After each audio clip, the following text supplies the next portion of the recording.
My wedding is 3 months away, and somehow it's already been hijacked. To make it worse, the person behind it is my stepsister Morgan, who has made a career out of stealing whatever joy I try to carve out for myself. And now my own dad has basically announced to the family that my wedding is the lesser event, the sideshow. Yeah, that's where I'm at. To really get why this feels like a knife to the gut, you need to understand how we got here. My mom died when I was 7. It was a car accident, one that she didn't walk away from because she used her body to shield mine. That's how I lived and she didn't. My dad never said it out loud, but after that, he was never the same with me. He went quiet in ways that still hurt. He looked at me differently, like I was the reminder he couldn't escape. 2 years later, he remarried.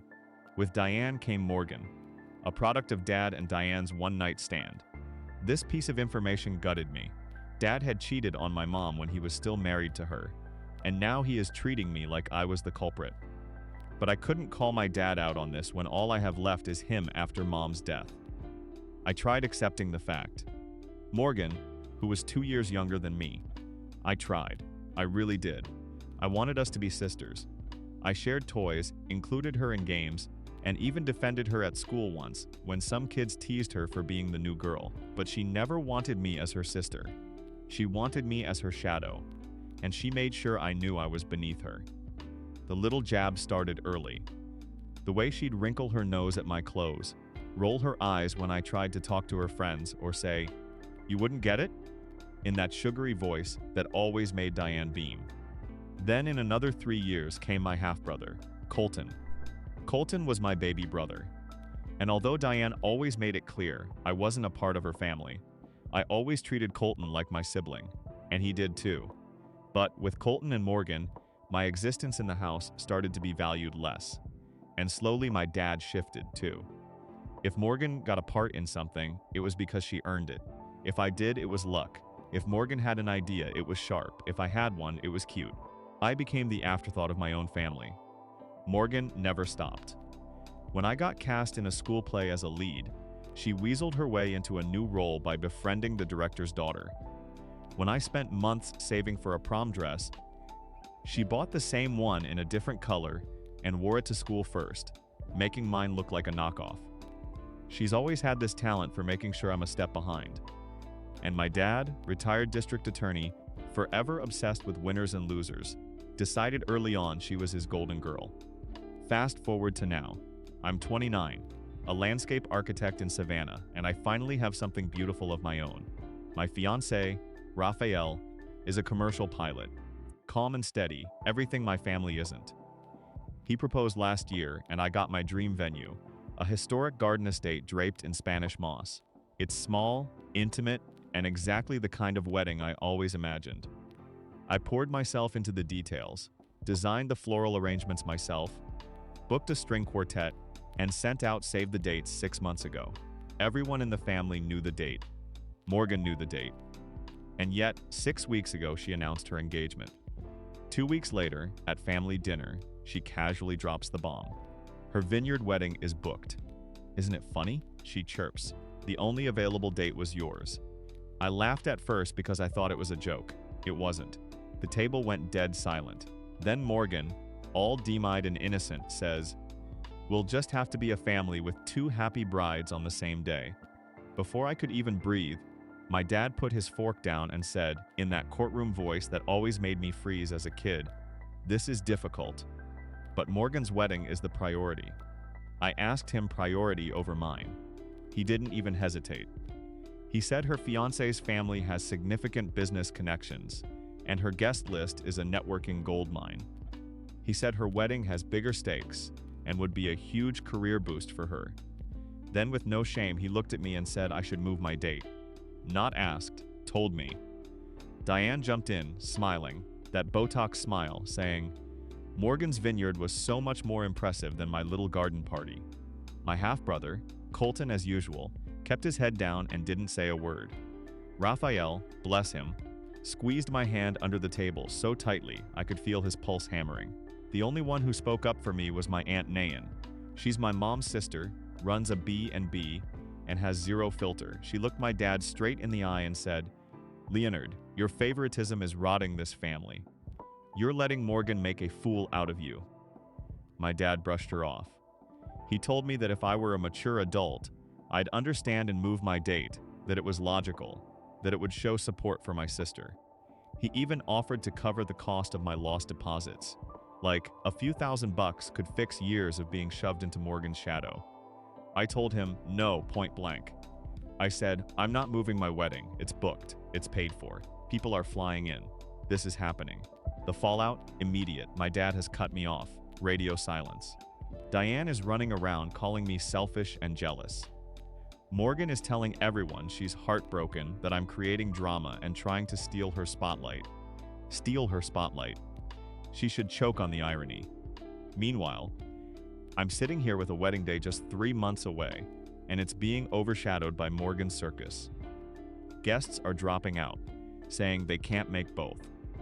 I feel like I'm losing pieces of my wedding piece by piece, and my own father is leading the charge against me.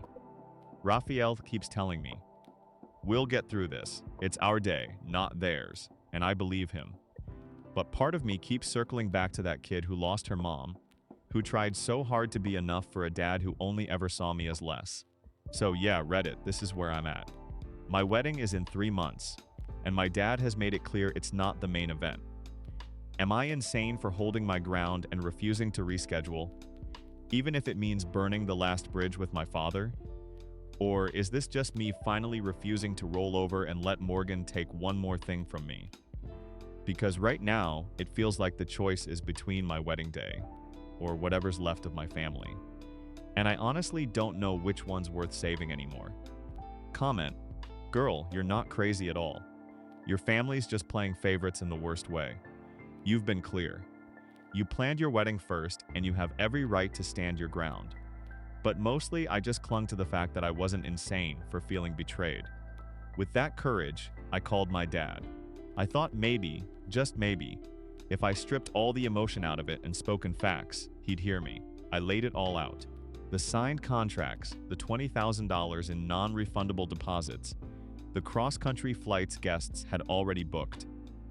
I told him moving the wedding wasn't just about pride. It would devastate us financially and emotionally. He stayed quiet until I was done. Then he said, "Money is temporary. Family embarrassment is permanent." I swear my throat closed. He went on about how my stubbornness was making the whole family look dysfunctional, how Morgan's fiance's family was watching us, and how my refusal to bend was reflecting poorly on all of us.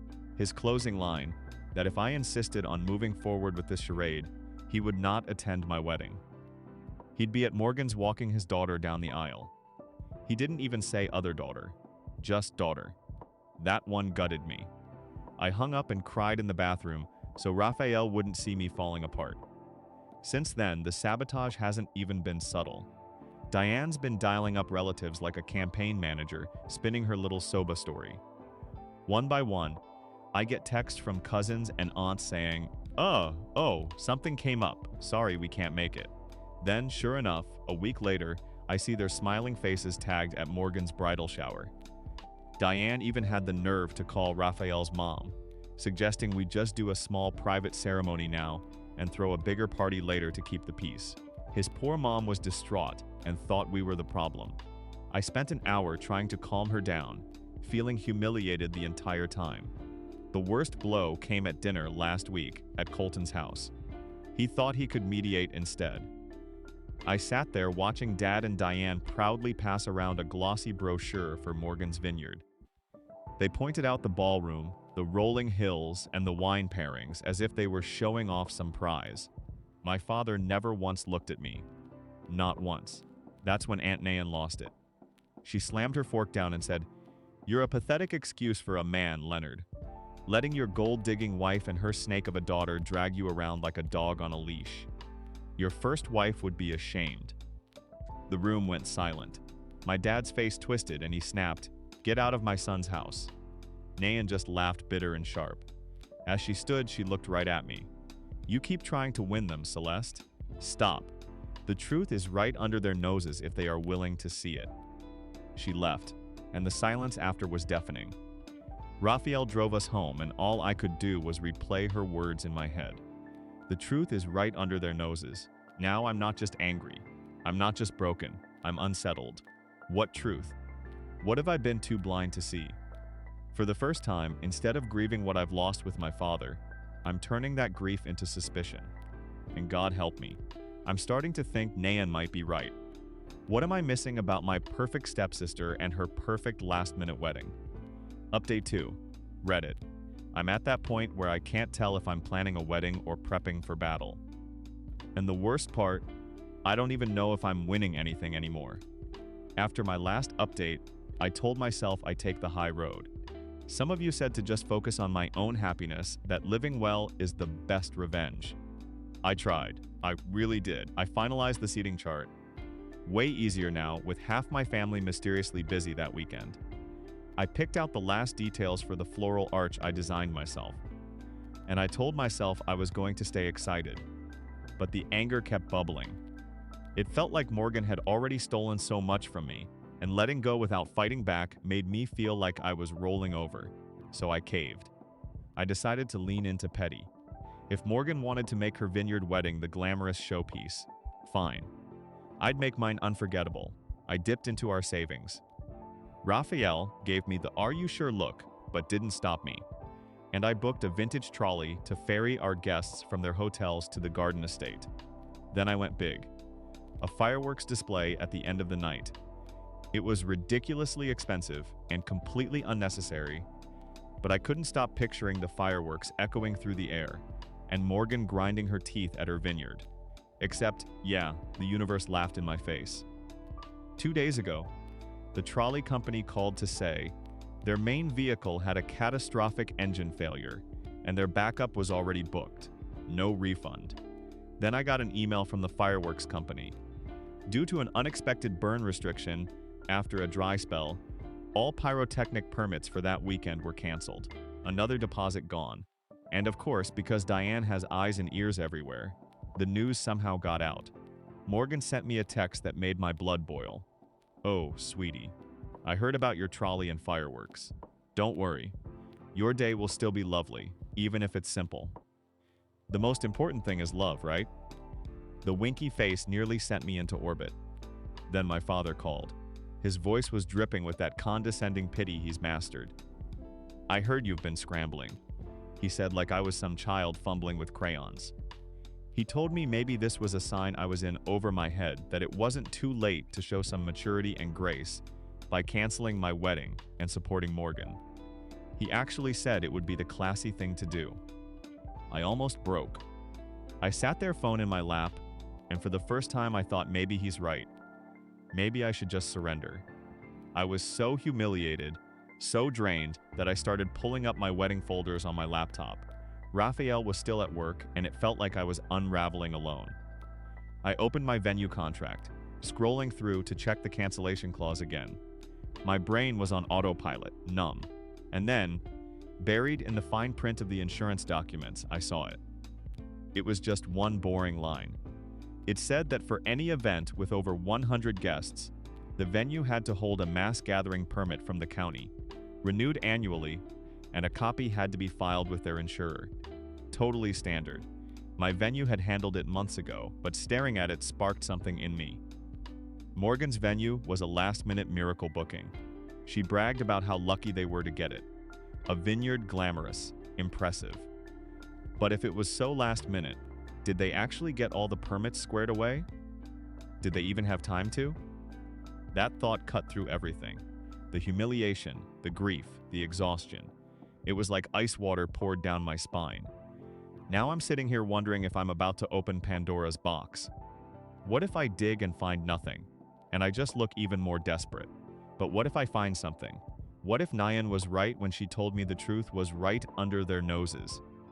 So, here I am again, Reddit, on the edge of either surrendering or starting a whole new war. Do I go down this rabbit hole, or do I just let Morgan win one last time? Update 3. Guys, every time I think this family drama has hit rock bottom, someone hands me a shovel. 3 days ago, I was teetering on the edge of surrender. Then Reddit told me to dig, and oh boy, I dug. Turns out, When you grow up the daughter of a district attorney and spend your adult life working with zoning codes and permits, you end up with a weird superpower for sniffing out trouble in county databases. Combine that with too much caffeine and a grudge. Dangerous combo. So I went straight to the county website where Morgan's Vineyard is located.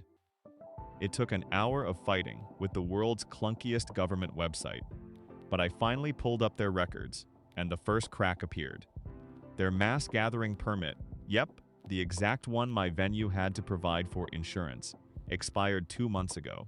There's even a note on file that says, renewal application pending review. Pending review for 2 months. That's not how these things usually go. Interesting, but not exactly earth-shattering. Bureaucracy can be slow, but it was enough to keep me digging. So, I checked the property records, and that's where the whole story blew wide open. The vineyard has a lien on it. Not a little one, either. $100,000 filed by a catering supplier from another state. 6 months old and still unresolved. That means they're drowning financially. And chances are they don't even have the cash to fix whatever's holding up their permits. Legally, they shouldn't be hosting any big events. They are literally one anonymous tip away from getting slapped with a closure notice. That's when everything clicked. The miracle booking Morgan bragged about wasn't a miracle. It was desperation on both sides. A failing venue needed a big payday, and my stepsister needed to upstage me. She walks straight into a trap and she doesn't even know it. Meanwhile, my family is still turning the screws. My dad called today, laying it on thick about how excited he is for a proud father-daughter dance with Morgan. He actually emphasized daughter, like I was supposed to forget I exist. Diane's out here posting passive-aggressive Facebook memes about jealousy destroying families. They're all so smug, so sure they've won. And they don't have the faintest idea their golden girl's big day is hanging by a thread. And now I'm the only one who knows. I'm sitting here with the digital equivalent of a bomb in my lap. One anonymous email to the county, and Morgan's dream vineyard wedding implodes. I could drop the documents straight in my dad's inbox and watch him scramble to save face. Or I could sit back, say nothing, and let her walk into the disaster on her own. Imagine the guests pulling up to a locked gate with a violation notice taped to it. The schadenfreude would be unreal. But here's the problem. Once I cut that wire, there's no going back. Raphael told me tonight, whatever you decide, I'm with you. I just want to marry you away from all this. He means it, but I can see the worry in his face. He's scared this war will swallow us whole. So now I'm staring at my laptop, my finger hovering over the metaphorical button, and I don't know what to do. Do I let Morgan burn? Do I press send? Or do I walk away finally and let the universe handle it? What would you do, Reddit? Would you cut the wire or let the timer run out? Update 4. I cannot believe how much has blown up since my last post. 2 weeks ago, I asked which wire I should cut. Instead, I decided to torch the whole damn mess. Reading through the comments on my last update, something in me shifted. This wasn't just about a wedding anymore. It was about 19 years of swallowing my pride, being shoved to the side while Diane and Morgan got to play royalty, and being told over and over that I needed to be the bigger person. So, I stopped being bigger. I got even. I opened a burner email, wrote a neat little message as a concerned citizen, and attached every county record I dug up, expired mass gathering permit, lien documents, the whole lot. I sent it to both the County Code Compliance Office and the state's liquor board. Then I shut the laptop and waited. The fallout took about a week. The first sign came in the form of Colton calling me, panicked and whispering like he was hiding in a closet. Dad's losing it. He says Morgan's venue is being harassed by bureaucrats, and it's all political. Translation. The county walked in, saw this mess, and froze the vineyard's operations pending a full review, which meant Morgan's contract was immediately void. And here's the kicker. The vineyard is trying to keep her deposit. Apparently, her contract has a little clause that says non-refundable if cancellation comes from the client's failure to secure event requirements. And technically, hosting at a place without a valid permit qualifies as exactly that. My father, the once great legal mind, has been scrambling like a rookie law student trying to find a new venue. With less than a month to go, everywhere decent is already booked. Meanwhile, vendors started pulling out. First the caterer, then the florist, then the band. Nobody wants to tie their name to a collapsing event, with whispers of payment issues circling. But the vineyard implosion isn't even the biggest bomb. That came when Aunt Nayan called. She sounded nervous, but almost excited. She told me my digging had gotten her thinking about the past, about the year Diane slept with my dad while he was still married to my mom, about how Morgan was born 9 months later, right after a messy breakup with another guy Diane had been seeing. Nayan has a friend, a retired records clerk from the hospital where Morgan was born. She asked her to peek at the old files, and sure enough, the original hospital record listed the other man as Morgan's father. Diane requested the correction a week later, switching it to my dad. Morgan isn't his daughter. Let me just sit with that for a second. The man who has cheated on my mom and spent lecturing me for 2 decades about family loyalty and sacrifice has been breaking me down in favor of a child who isn't even his. He gave her everything while treating me like an afterthought. The truth is so sharp it actually hurts to hold in my hands. And because apparently I wasn't done, I dug a little more. I wanted to know if Morgan really had no clue about the vineyard's issues or if she was just clueless. Spoiler, she knew. Someone I trust who has access to contract files told me Morgan exaggerated her and her fiancé's financial assets on her application to reassure the vineyard that they were a safe bet. It's borderline fraud. And the irony, she works in corporate compliance. So, here's where things stand. My wedding is in 2 weeks. It's smaller now thanks to family drama and all the walkouts, but it's ours. Raphael and I are making it peaceful, beautiful, and free of all their poison. Morgan's wedding, it's ashes.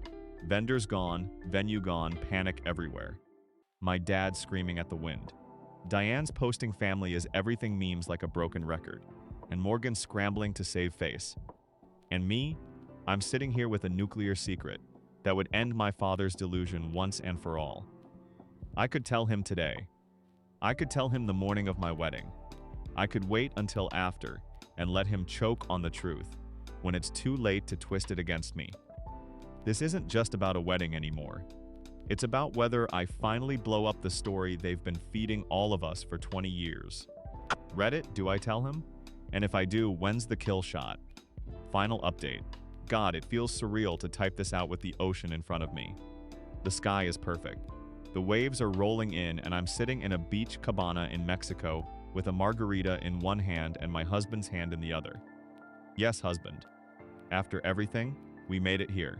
Just the two of us, and I can finally breathe. Our wedding was everything theirs wasn't real. Not flashy, not staged for social media, not a political networking event for my dad, just love. The garden estate looked like something out of a dream. The sun was warm without being blistering, and the string quartet played softly while the people who mattered most to us, about 50 in total, looked on. My father wasn't there. Neither was Diane nor Colton. Instead, Aunt Nayan, fierce as hell and prouder than I've ever seen her, walked me down the aisle. When I stood there with Raphael, saying vows I meant with my whole heart, I realized I wasn't waiting for anyone's approval anymore. I wasn't chasing my father's scraps of affection.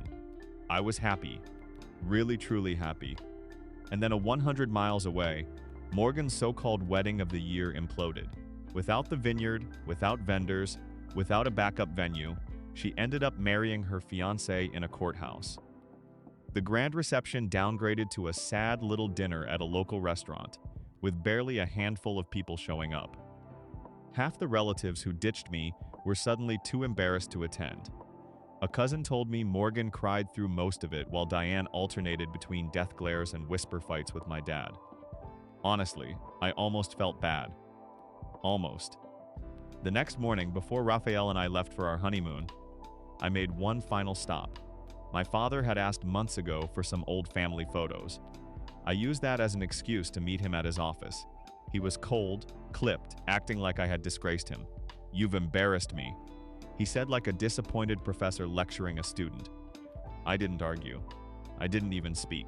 I just set a sealed envelope on his desk and told him, "You deserve to know the truth." Inside was the certified copy of Morgan's original hospital record, the one that listed another man as her biological father before Diane had it amended. Then I walked out. I didn't stay to watch him open it. 10 minutes later, my phone lit up with his number. I let it ring. Then I blocked him, blocked Diane, blocked Morgan. From what I've heard through Nadine and Colton, the fallout has been nuclear. My dad confronted Diane, and all the fake perfection of their marriage detonated in a single night. The fights were apparently loud enough to make neighbors nervous. A man who built his entire identity on control, respect, and image was forced to realize he'd been living a lie for 2 decades.